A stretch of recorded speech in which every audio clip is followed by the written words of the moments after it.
எங்களுக்கு மிகவும் பிரியமான வேத ஆராய்ச்சி நேயர்களே, கடந்த நிகழ்ச்சி முதல் நாம் நீதிமொழிகளின் புத்தகத்தை சிந்தித்துக் கொண்டிருக்கிறோம். நீதிமொழிகள் 1 அதிகாரம் 2 வசனம் வரை கடந்த நிகழ்ச்சியிலே சிந்தித்தோம். இப்பொழுது 3, 4 வசனங்களை வாசிக்கிறேன். விவேகம், நீதி, நியாயம், நிதானம் என்பவைகளைப் பற்றிய உபதேசத்தை அடையலாம். இவைகள் பேதைகளுக்கு வினாவையும் வாலிபருக்கு அறிவையும் விவேகத்தையும் கொடுக்கும். இங்கே நீதிமொழிகளின் பயன்களை குறித்து முதலாவது சாலமோன் கூறிக்கொண்டிருக்கிறார். 3 வசனத்திலே நீதி என்று சொல்வது சரியான நடக்கையை குறிக்கிறது. நேர்மையான காரியம், சரியான காரியம் என்றால் எது என்று சிலர் கேள்வி கேட்கலாம். கர்த்தர் எதை சரி என்று சொல்கிறாரோ அதுவே சரியான காரியம், அதுவே நீதியாகும். அவரே ஒளியையும் இருளையும் வெவ்வேறாக பிரித்தவர். சூரியன் நாம் இருக்கும் பிரதேசத்திலே பிரகாசிக்கும்படியாக செய்ய என்னால் முடியாது. சூரியனை நான் விரும்புகிற நேரத்திலே மறைய பண்ணவும் என்னால் முடியாது. தேவனே அண்ட சராசரங்களையும் ஆண்டு வருகிறவர். அவரே வெளிச்சத்தை உண்டு பண்ணுகிறார். அவரே இருளையும் உண்டாக்குகிறார். அவரே எது சரி எது தவறு என்பதை கூறுகிறார். எனவே இதை செய்வது சரியா, இதை செய்வது தவறா என்று நீங்கள் கேட்பீர்கள் என்றால், வேதம் எதை சரி என்று சொல்லியிருக்கிறதோ அதுவே சரி. தேவன் எதை தவறு என்று சொல்கிறாரோ அதுதான் தவறு. எனவே பொதுவாக உலகத்தில் இருக்கிறவர்களின் எண்ணம் என்னவென்றால், எல்லாரும் ஏதாவது ஒரு காரியத்தை செய்கிறார்கள் என்றால் அது சரி என்று ஒத்துக்கொள்ளப்படுகிறது. இந்த காரணத்தினாலே தான் எல்லா இடங்களிலேயும் உண்மையற்ற காரியங்களையும் ஒழுக்கக்கேடான காரியங்களையும் நாம் பார்க்கிறோம். சரி என்பதும் தவறு என்பதும் ஒன்றோடொன்று உறவுள்ள வார்த்தைகள் என்று எண்ணிக்கொள்கிறோம். இல்லை பிரியமானவர்களே, ஒளியும் இருளும் எப்படி வெவ்வேறோ அதுபோல நீதி வேறு அநீதி வேறு. அடுத்ததாக நியாயம் என்ற வார்த்தையை பார்க்கிறோம். நாம் பல நேரங்களிலே தீர்மானம் எடுக்க வேண்டியவர்களாக இருக்கிறோம். அதாவது ஏதாவது ஒரு காரியத்தை தீர்மானிக்க வேண்டியது இருக்கிறது. ஒவ்வொரு விசுவாசியும் பல நேரங்களிலே நான் எந்த திசையிலே செல்வது, நான் எதை செய்வது, எதை செய்ய வேண்டாம் என்று தீர்மானம் எடுக்க வேண்டியவர்களாய் இருக்கிறார்கள். கர்த்தருடைய ஊழியத்திற்கு தங்களை அர்ப்பணித்தவர்களுடைய வாழ்க்கையிலேயும் 2, 3 இடங்களிலே ஊழியம் செய்ய வாய்ப்புகள் கிட்டும் பொழுது எங்கே ஊழியத்திற்கு செல்வது என்பதை குறித்து தீர்மானிக்க வேண்டியவர்களாய் இருக்கிறார்கள். கர்த்தருடைய பாதத்திலே அதை வைத்து கர்த்தருடைய தெளிவான வழிநடத்தலை புரிந்து தீர்மானம் எடுக்க வேண்டியவர்களாய் இருக்கிறார்கள். அவர்கள் நியாயமான சரியான தீர்மானத்தை செய்ய வேண்டும். அடுத்ததாக நிதானம் என்ற ஒரு வார்த்தை பார்க்கிறோம். இது ஒரு விதிமுறையாய் இருக்கிறது. இது நடக்கையை குறித்து சொல்லவில்லை. கர்த்தருடைய பிள்ளைகள் கட்டளைகளுக்கு கீழே வைக்கப்படவில்லை. அதைவிட உயர்வான விதிமுறைகளை கொண்டவர்களாய் இருக்கிறார்கள். உதாரணம் ஒன்று சொல்கிறேன். ரோமர் 14 அதிகாரம் 22 சொல்லும் பொழுது, உனக்கு விசுவாசம் இருந்தால் அது தேவனுக்கு முன்பாக உன்மட்டும் இருக்கட்டும், நல்லதென்று நிச்சயித்த காரியத்தில் தன்னை குற்றவாளியாக்காதவன் பாக்கியவான் என்று வாசிக்கிறோம். ஒரு விசுவாசி தான் செய்யும் எந்த ஒரு காரியத்தை குறித்தும் நிச்சயமுள்ளவனாக உற்சாகமுள்ளவனாய் காணப்பட வேண்டும். இன்றைக்கு பலர் கிறிஸ்தவ வாழ்க்கை என்றால் முட்டை உடையாமல் முட்டையின் மேலே நடப்பது என்று சொல்கிறார்கள். நான் இதை செய்யலாமா, இதை செய்யக்கூடாதா என்ற குழப்பத்திலே வாழுகிறார்கள். அருமையானவர்களே, இங்கே அடிப்படையான விதிமுறை என்னவென்றால், எந்த ஒரு காரியத்தை முழு மனதோடு உற்சாகத்தோடு சந்தோஷத்தோடு உங்களால் செய்ய முடியாதோ அதை நீங்கள் செய்யக்கூடாது. எந்த ஒரு காரியத்தை செய்தாலும் ஒரு எதிர்பார்ப்போடு, ஒரு மகிழ்ச்சியோடு, சந்தோஷத்தோடு, உற்சாகத்தோடு செய்ய வேண்டும். நாம் செய்கிற காரியம் சரியான காரியம் என்ற நிச்சயமுள்ளவர்களாய் நாம் முன்னோக்கி செல்கிறவர்களாய் காணப்பட வேண்டும். இதுதான் நிதானிப்பது. எந்த ஒரு காரியத்தை செய்து முடித்த பின்னரும் ஏன் இதை செய்தோம் என்ற எண்ணம் வரக்கூடாது. எந்த ஒரு காரியத்தை செய்து முடித்த பின்னரும் நம்முடைய மனசாட்சி நம்மை குற்றவாளி என்று கூறக்கூடாது. எந்த ஒரு காரியத்தை செய்து முடித்த பின்னரும் பின்னாலே திரும்பி பார்த்து, ஐயோ இதை நான் செய்யாமல் இருந்திருந்தால் நன்றாக இருந்திருக்குமே என்று எண்ணக்கூடாது. அப்படி எண்ணுவீர்கள் என்றால் அதை நீங்கள் செய்வது தவறு. வேதவசனம் அமைதியாக இருக்கும் கேள்விக்குரிய காரியங்களை தவிர்ப்பதே ஒரு விசுவாசிக்கு நல்லது. நேற்றைய தினத்திலே நீங்கள் செய்த ஒவ்வொரு காரியத்தையும் நினைக்கும் பொழுது, அல்லேலூயா, நேற்று எனக்கு ஒரு சிறந்த நாள் என்று சொல்ல முடியும் என்றால் நீங்கள் செய்த காரியங்களை செய்வது உங்களுக்கு சரியானது. இதற்கு நிதானம் தேவையானதாய் இருக்கிறது. இப்படிப்பட்ட காரியங்களை நிதானிப்பதற்கு இந்த நீதிமொழிகள் நமக்கு உதவி செய்கிறது. அடுத்ததாக நாம் நம்மை நாமே பிரியப்படுத்துகிறவர்களாக இல்லாமல் மற்றவர்களுடைய விருப்பு வெறுப்பை குறித்தும் கவனிக்கிறவர்களாய் இருக்க வேண்டும். இந்த குறிப்பிட்ட காரியத்தை நான் செய்யும் பொழுது மற்ற கர்த்தருடைய பிள்ளைகளுக்கு இடையூறாக அவர்களை துக்கப்படுத்துகிறதாய் இருக்குமா என்பதை கவனிக்க வேண்டும். இதற்கும் ஒரு விசுவாசிக்கு விவேகம் தேவை.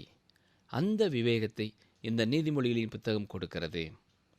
இந்த நீதிமொழிகள் பேதைகளுக்கு வினாவை கொடுக்கிறது. அதாவது அறிவிலே குறைந்தவர்களுக்கு எதை செய்வது செய்யக்கூடாது என்ற ஞானத்தை இந்த நீதிமொழிகளின் புத்தகம் கொடுக்கிறது. கர்த்தருடைய பிள்ளைகள் மதியீனமாக காரியங்களை செய்யக்கூடாது. ஒரு கணவன் மனைவி ஒரு முறை தூரமான ஒரு இடத்திற்கு கர்த்தருடைய ஊழியத்திற்காக செல்வதை குறித்து ஆலோசனை பெற்றுக்கொள்ளும்படியாக போதகரிடத்திலே வந்தார்கள். அவருடைய வாழ்க்கையின் சூழ்நிலைகளை குறித்தெல்லாம் விசாரித்த ஊழியர், இப்படிப்பட்ட சூழ்நிலையிலே தூரமான இடத்திற்கு நீங்கள் ஊழியத்திற்கு செல்ல வேண்டியதில்லை, அருகிலேயே நீங்கள் ஊழியம் செய்யலாம் என்று கூறினார். ஆனால் அவர்களோ போதகருடைய ஆலோசனையை கேளாமல் அவசரப்பட்டு தூரமான இடத்திற்கு சென்றார்கள். ஆனால் மிக சீக்கிரமாகவே தோல்வி கண்டவர்களாய் திரும்பி வந்தார்கள். சற்று தங்கள் சூழ்நிலை குறித்து தாங்களே கேள்விகளை எழுப்பி தீர்மானம் எடுத்திருப்பார்கள் என்றால் அப்படிப்பட்ட ஒரு நிலைமை அவர்களுக்கு வந்திருக்காது. ஆண்டவராய் இயேசு கிறிஸ்து மத்தேயு 10:16 சொல்லும் பொழுது, நீங்கள் பாம்பை போல வினாவுள்ளவர்களும் புறாவை போல கபடற்றவர்களுமாய் இருக்க வேண்டும் என்று கூறியிருக்கிறார். மேலும் இந்த நீதிமொழிகளின் புத்தகம் வாலிபருக்கு அறிவையும் விவேகத்தையும் கொடுக்கும் என்று வாசிக்கிறோம். அறிவு என்று சொல்லும் பொழுது அறிந்திருக்க வேண்டிய பயனுள்ள காரியங்களை இது குறிக்கிறது. ஒரு கல்லூரியிலே அந்த கல்லூரியின் கருப்பொருளாக சொல்லப்பட்ட வாக்கியம், அறிவுக்கு அடுத்தது அறிவை எங்கே பெற்றுக்கொள்வது என்பதை அறிந்திருத்தலாகும் என்று எழுதப்பட்டிருக்கிறது. எனவேதான் நாம் ஒவ்வொருவரும் எப்பொழுதும் வேத புத்தகத்தை கொண்டவர்களாகவும் அதை வாசிக்க கற்றுக்கொள்ள வேண்டியவர்களாயும் இருக்கிறோம். இதை நீங்கள் அறியவில்லை என்றால் அறிவை எங்கே பெற்றுக்கொள்வது என்பதையும் நீங்கள் அறியீர்கள்.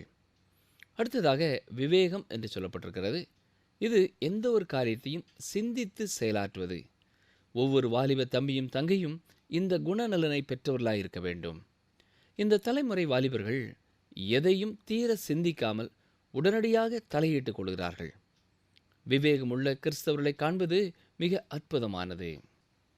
நீங்கள் குளிரான ஒரு பிரதேசத்திற்கு உங்கள் வேலை காரியமாக சில நாட்கள் சென்று வர வேண்டியது. அப்பொழுது உங்கள் நண்பர் ஒருவர் வந்து குளிர் பிரதேசத்திலே பயன்படுத்தக்கூடிய நல்ல ஒரு உடையை உங்களுக்கு கொடுப்பார் என்றால் அதுதான் விவேகம். பிரியமானவர்களே, இன்றைக்கு விவேகமுள்ள பல விசுவாசிகள் இருக்கிறார்கள். நாம் எல்லாருமே இந்த விவேகத்தை உடையவர்களாக இருக்க வேண்டும். இதற்கு நமக்கு உதவி செய்வது இந்த நீதிமொழிகளின் புத்தகம். நீதிமொழிகளை கருத்தோடு படிக்கும் பொழுது நாம் கவனித்த அந்த குணநலன்களை நம்முடைய வாழ்க்கையிலையும் பெற்றுக்கொள்கிறவர்களாவோம். நீதிமொழிகள் 1:5 புத்திமான் இவைகளை கேட்டு அறிவில் தேர்வான், விவேகி நல்லாலோசனைகளை அடைந்து. எல்லா பெரிய மனிதர்களுடைய குணநலனும் இதுதான். அப்படிப்பட்டவர்கள் எந்த ஒரு காலகட்டத்திலேயும் நான் எல்லாவற்றையும் அறிந்துவிட்டேன், இனி கற்றுக்கொள்வதற்கு எதுவும் இல்லை என்ற நிலைமைக்கு வரமாட்டார்கள். சிலர் பேசுவதை கேட்கும் பொழுது அந்த குறிப்பிட்ட துறையிலே தங்களுக்குத்தான் எல்லாம் தெரியும், தாங்கள் அறிந்து கொள்ள வேண்டியது எதுவுமே இல்லை என்பது போல பேசுவார்கள். அது பெருமையை வெளிப்படுத்துகிறது. ஆனால் நீதிமொழிகள் என்ன சொல்கிறது? ஞானமுள்ள ஒரு மனிதன் தொடர்ந்து கற்று அறிவிலே தேர்வான். இந்த முழு புத்தகமும் நமக்கு கற்றுக் கொடுக்கிற சவால் இதுதான். புத்திமான் இந்த நீதிமொழிகளை கேட்டு அறிவிலே தேர்வான். நீதிமொழிகள் 1:6 நீதிமொழியையும் அதன் அர்த்தத்தையும் ஞானிகளின் வாக்கியங்களையும் அவர்கள் உரைத்த புதை பொருட்களையும் அறிந்து கொள்வான். இதே சத்தியத்தை எடுத்துச் சொல்லும் மற்றொரு நீதிமொழியையும் பார்ப்போம். நீதிமொழிகளின் புத்தகம் 25:2 காரியத்தை மறைப்பது தேவனுக்கு மேன்மை, காரியத்தை ஆராய்வதோ ராஜாக்களுக்கு மேன்மை. தேவன் மிக தெளிவாக நற்செய்தியை கூரையின் மேலிருந்து கூறி அறிவிக்கும்படியாய் கொடுத்திருக்கிறார். ஆனால் கர்த்தருடைய வார்த்தையிலே இன்னும் அநேக சத்தியங்கள் வைரத்தைப் போல இருக்கிறது. தேவன் வைரக் கற்களை பூமியின் மீதெங்கும் ஆங்காங்கே வீசி எறியவில்லை. விலை மதிக்க முடியாத எல்லா காரியங்களையும் மனிதன் தேடி கண்டுபிடிக்கும்படியாக மறைவாகவே வைத்திருக்கிறார். பொன்னும் வைரங்களும் தோண்டி எடுக்கப்பட வேண்டியவைகளாய் இருக்கின்றன. பல வகையான எண்ணெய்கள் பூமியிலே துளையிட்டு எடுக்கப்பட வேண்டியதாய் இருக்கிறது.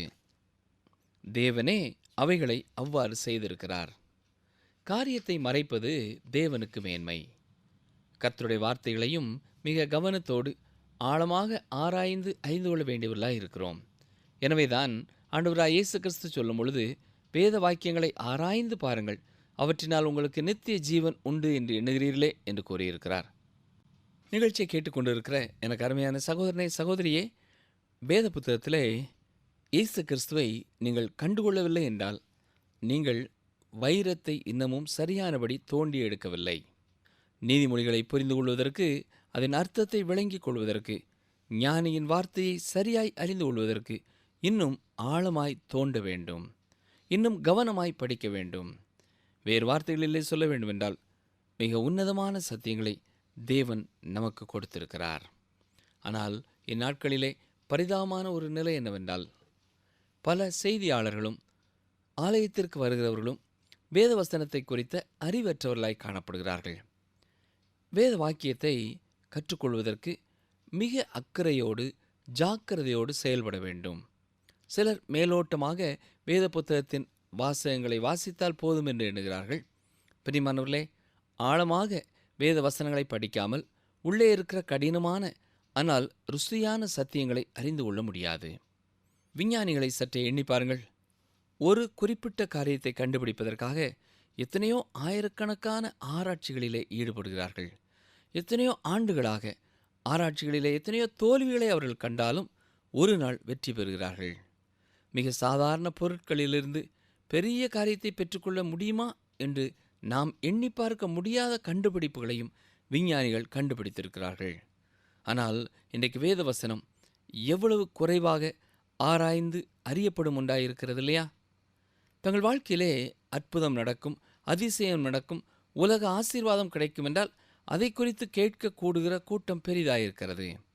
வேத வசனத்தை ஆராய்ந்து படிப்போம் வாருங்கள் என்றால் அங்கே வருகிறவர்கள் மிக குறைவானவர்களாயிருக்கிறார்கள். காரணம் என்ன? மனிதனுக்கு அறிவின் மேல், விவேகத்தின் மேலே வாஞ்சை இல்லை.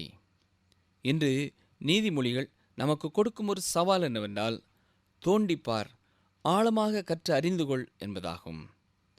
2 தீமோத்தேயு 2ஆம் அதிகாரம் 15ஆம் வசனத்திலே பவுல் கூறும் பொழுது, நீ வெட்கப்படாத ஊழியக்காரனாகவும் சத்திய வசனத்தை நிதானமாய் பகுத்து போதிக்கிறவனாகவும் உன்னை தேவனுக்கு முன்பாக உத்தமனாக நிறுத்தும்படி ஜாக்கிரதையாயிரு என்று கூறியிருக்கிறார். தொடர்ந்து நீதிமொழிகளின் கருத்து வசனத்தை பார்ப்போம். நீதிமொழிகள் 1ஆம் அதிகாரம் 7ஆம் வசனம், கர்த்தருக்கு பயப்படுதலே ஞானத்தின் ஆரம்பம், மூடர் ஞானத்தையும் போதகத்தையும் அசட்டை பண்ணுகிறார்கள். இங்கே ஆர்வம் தரக்கூடிய எதிர்மறையான காரியங்கள் சொல்லப்பட்டிருக்கின்றன. கர்த்தருக்கு பயப்படுதலே ஞானத்தின் ஆரம்பம் என்று சொல்லப்பட்டிருக்கிறது. அதே வேளையிலே மூடர் ஞானத்தையும் போதகத்தையும் அசட்டை பண்ணுகிறார்கள். அதாவது மூடர் கர்த்தரையும் அவருக்கு பயப்படும் பயத்தையும் அசட்டை செய்கிறார்கள். ஒரு மனிதன் தன்னுடைய காரிலே மிக வேகமாக சாலையிலே சென்று கொண்டிருந்தார். திடீரென்று சொல்லி ஒரு சக்கரத்திலே காற்று போய்விட்டது. எனவே மிக மெதுவாக சாலை ஓரத்திலே கொண்டு வந்து நிறுத்தினார். அந்த இடம் அவ்வளவு சுத்தமான ஒரு இடமாக இல்லை. தன்னுடைய சக்கரத்தின் நட்டுகளை எல்லாம் கழற்றி, வீல் கேப் என்று சொல்வார்கள் அல்லவா, அதன் மேலே வைத்துவிட்டு வேலை செய்து கொண்டிருந்தார். திடீரென்று கைப்பட்டு அந்த நட்டுகள் எல்லாம் அருகில் இருந்த சாக்கடையிலே விழுந்து விட்டது. அது மிகவும் ஆழமானதாகவும் அருவருப்பானதாகவும் இருந்தபடினாலே அதை எடுக்காமல் என்ன செய்வது என்று திகைத்து கொண்டிருந்தார்.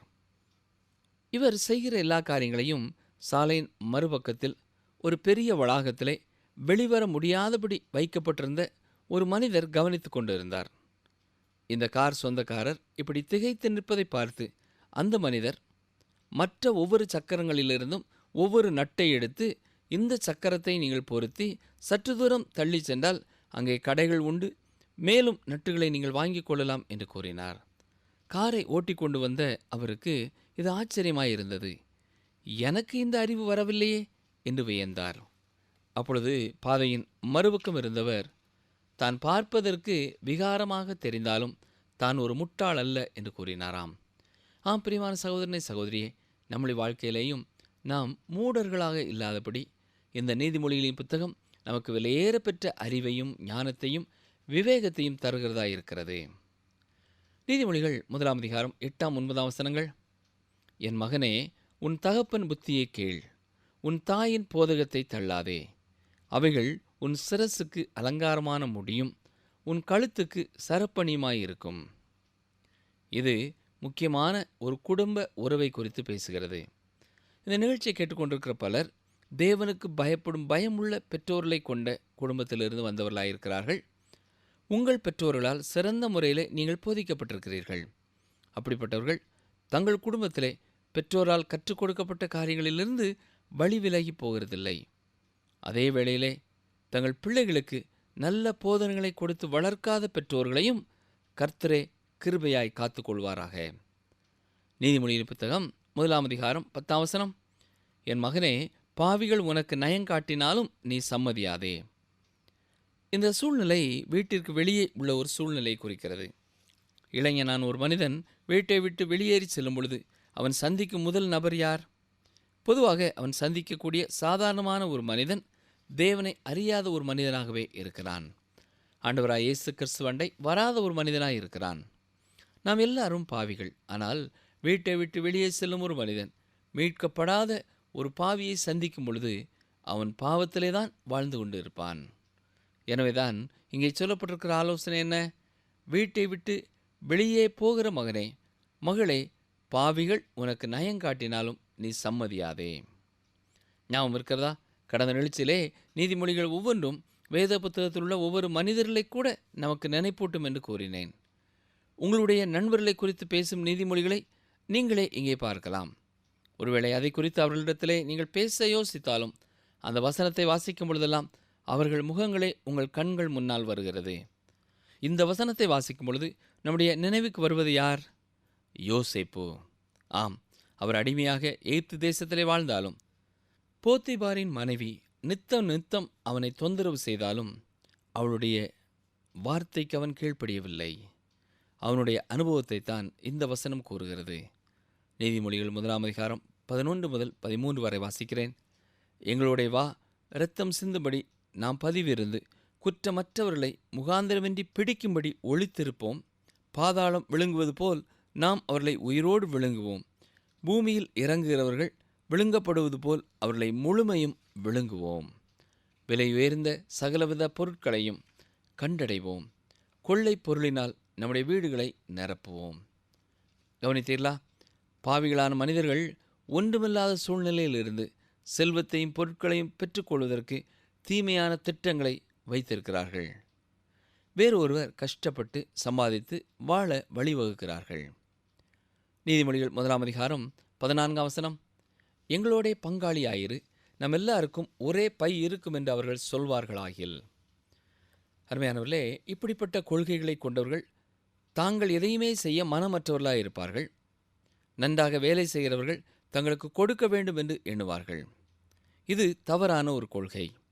ஆனால் இன்று இளைஞர்கள் மத்தியிலே ஒரு பரவலாக காணப்படும் கொள்கையாய் இருக்கிறது. தவறான இந்த வழியையும் பயன்படுத்தி ஒன்றுமில்லாதவர்கள் குறுக்கு வழியிலும் முரட்டு வழியிலும் தங்களுக்கென்று சம்பாதிக்கிறவர்களாய் இருக்கிறார்கள். வெர்னனுக்கு வயது 14. தொழிற்சாலையிலே வேலை செய்து கொண்டிருந்த தகப்பனார் தொழிற்சாலையில் ஏற்பட்ட ஒரு விபத்திலே மரித்து போனார். தாயோடு கூட தாயாரின் ஊருக்கு வந்தார்கள். அங்கே ஒரு பெரிய கடையிலே அவர் வேலைக்கு சேர்ந்தார். அந்த கடையிலே எல்லா விதமான பொருட்களையும் மொத்தமாக விற்பனை செய்யும் ஒரு வியாபாரம் நடைபெற்று கொண்டிருந்தது.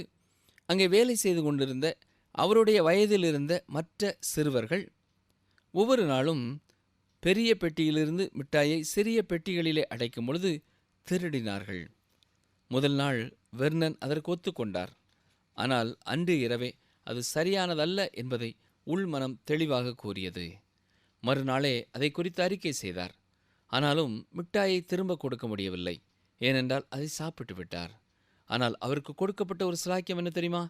மொத்த வியாபாரிகளுக்கு கொடுக்கும் விலையிலேயே 6 மிட்டாய்கள் அடங்கிய சிறிய பெட்டி அவருக்கு கிடைத்தது.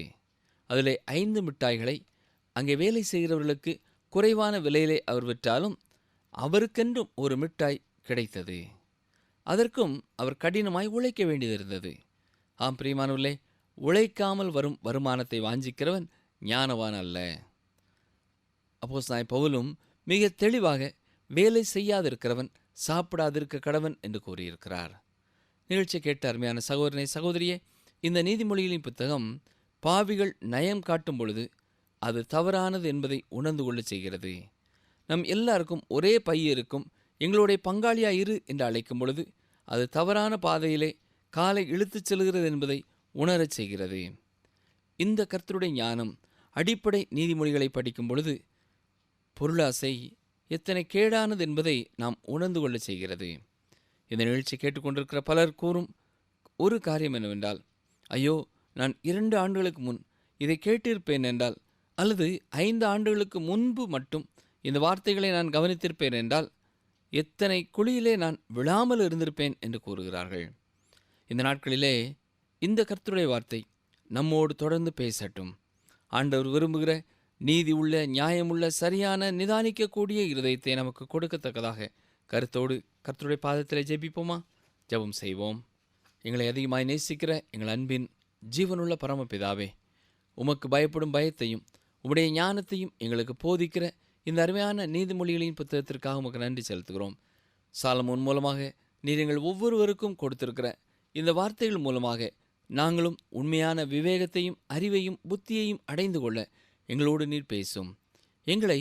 எங்களுக்கு காட்டும். சரி என்று நாங்கள் நினைத்து தொடர்ந்து செய்து கொண்டிருக்கிற எந்த காரியமாவது உம்முடைய பார்வையிலே சரியானது அல்ல என்பதை நாங்கள் உணர்ந்து கொள்வோம் என்றால் அதை விட்டுவிட சரி செய்ய நீரே எங்களை பலப்படுத்தும். இயேசு கிறிஸ்துவின் நல்ல நாமத்தினால கேட்கிறோம் பிதாவே, ஆமேன்.